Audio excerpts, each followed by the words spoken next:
क्या बारिश होने लगी, अब मैं दाना लाने चली जाती हूँ, नहीं तो बारिश और तेज हो जाएगी। चिड़िया दाना लाने निकलती है। कालू जी चलो हम इस दाने को यहीं रख देते हैं और किसान के आम चुरा कर लाते हैं। गोरी अगर दाना किसी ने चुरा लिया तो मुझे मत कहना। कालू जी दाने को पत्तों के नीचे छिपा दो, फिर इसे कोई नहीं देख पाएगा। कालू दाने को पत्ते के नीचे छिपाता है। चलो गोरी हमें जल्दी आना है। वे दोनों किसान के आम चुराने निकल जाते हैं। इधर चिड़िया उड़ती हुई जाती है। दाना मिल गया, अब मुझे कहीं दूर दाना लाने नहीं जाना होगा। चिड़िया नहीं जानती थी वो दाना कालू गोरी का है।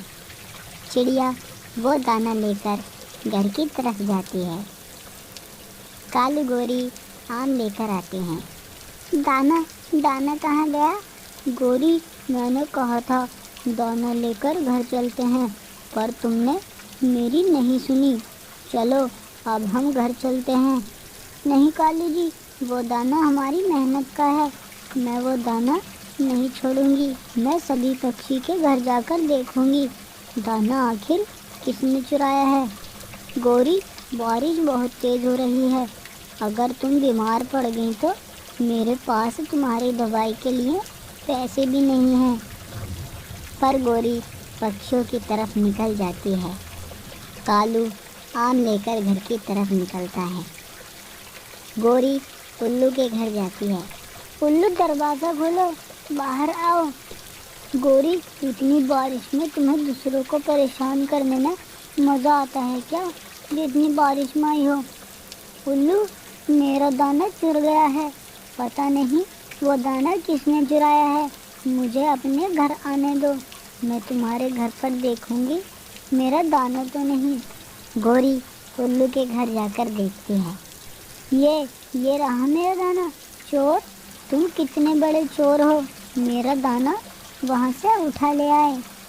ये मेरा दाना है, ये मैंने चिड़िया के साथ इकट्ठा किया था। आवाज़ सुनकर चिड़िया वहाँ जाती है। क्या हुआ, आप इतनी तेज क्यों लड़ रहे हो? चिड़िया बहन, गोरी मेरे दाने को अपना बता रही है। नहीं गोरी बहन, ये दाना उल्लू का ही है, ये दाना हम दोनों ने इकट्ठा किया था। चिड़िया बहन, मेरा दाना जंगल में पत्तों से ढका हुआ था, पता नहीं वो दाना कौन चुरा कर ले गया। क्या गोरी बहन, वो दाना आपका था? क्या चिड़िया बहन, किसने लिया मेरा दाना? वो गोरी बहन, वो दाना तो मैं खा गई, पर मुझे पता नहीं था वो दाना आपका है। क्या चिड़िया बहन, तुम हो चोर जिसने मेरा दाना चुराया है। अब तुम मुझे दाने के बदले में फल ला कर दो। अगर तुमने फल नहीं ला कर दिया तो अच्छा नहीं होगा। पर गोरी बहन, फल तो अपने जंगल में नहीं है, दूसरे जंगल जाते जाते बारिश की वजह से मैं मर जाऊंगी।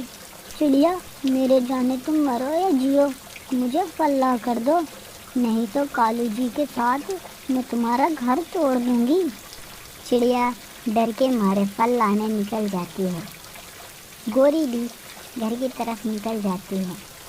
कालू जी, वो दाना चिड़िया ने चुराया था। क्या गोरी, तो तुम दाना क्यों नहीं लाई? कालू जी, उसने दाना खा लिया था, अब मैंने उससे जंगल से फल मंगाया है।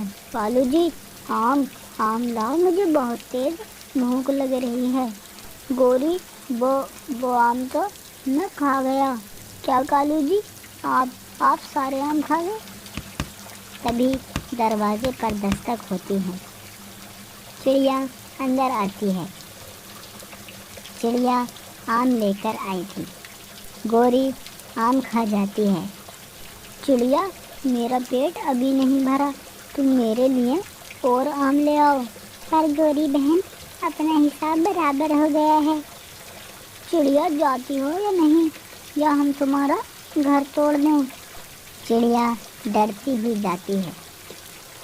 इसी तरह वह आम खाती थी और चिड़िया को डराकर आम लाने भेज देती थी। गौरी बहन, अब मैं बहुत ज़्यादा थक गई हूँ, मैं तुम्हारे लिए कुछ नहीं लाऊंगी। चिड़िया घर की तरफ निकल जाती है।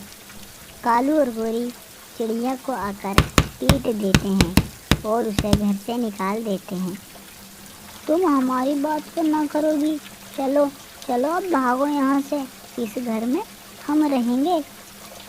चिड़िया रोती हुई जंगल की तरफ निकल जाती है। तोते भैया, कालू और गौरी ने मुझे घर से मार कर निकाल दिया है। आज मुझे आप अपने घर आने दो, कल मैं अपना घर बना लूँगी। मेरी तबीयत बहुत ख़राब है। चिड़िया बहन, मैं तुम्हें अपने घर रख लेता, पर अगर कालू गौरी ने तुम्हें मेरे घर देख लिया तो वो मुझे भी घर से निकाल देंगे। चिड़िया वहाँ से चली जाती है। वह कई घरों में जाती है, पर उसे कोई अपने घर में नहीं रखता है। चिड़िया उड़ती हुई जंगल की तरफ निकल जाती है। आखिर मेरी गलती क्या है जो मुझे इतनी बड़ी सज़ा मिल रही है? चिड़िया बेचारी बहुत रोती है। तभी वहाँ एक जादुई सेब का पेड़ बन जाता है। आप कौन हो? चिड़िया बहन, मैं बोलने वाला सेब का पेड़ हूँ। तुम बहुत ही ईमानदार हो, इसलिए तुम मेरे अंदर आराम से रहो। सेब भैया, आपका बहुत बहुत शुक्रिया। चिड़िया बहन, शुक्रिया तो अपने रब का करो, उसी ने मुझे तुम्हारी मदद के लिए भेजा है। फिर चिड़िया पेड़ में चली जाती है और आराम से बैठ जाती है। इधर कालू और गौरी चिड़िया के घर में दबकर मर जाते हैं। उन्हें उनके गुनाहों की सज़ा मिल जाती है।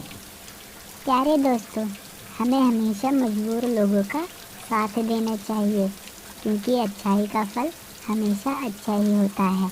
इसलिए हमेशा अच्छे काम ही करें। प्यारे दोस्तों, इस कहानी को लाइक, कमेंट और चैनल को सब्सक्राइब करना बिल्कुल ना भूलें। Thank you.